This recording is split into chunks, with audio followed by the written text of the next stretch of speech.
अस्सलामुअलैकुम वरहमतुल्लाहि वबरकातुहू। मैं हूँ हकीम अहमद संदूरी।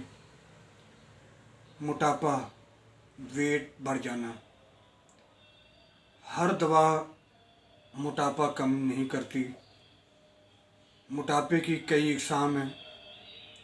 कुछ पेशेंट ऐसे होते हैं कि जिनके जिस्म के अंदर फैट्स होते हैं, और कुछ मरीज़ ऐसे होते हैं जो मुख्तलिफ़ अमराज़ में मुब्तला होते हैं, हार्मोन की वजह से या दूसरी वजूहात से।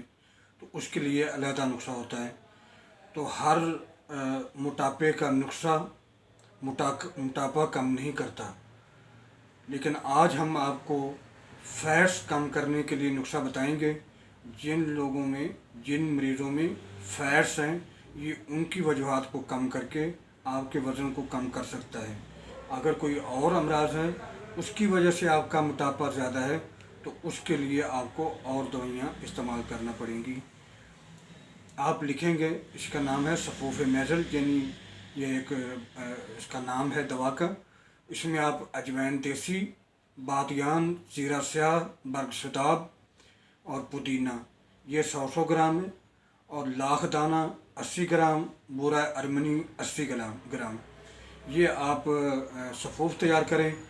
1 से 3 ग्राम तक आप सुबह शाम पानी के साथ इस्तेमाल करें।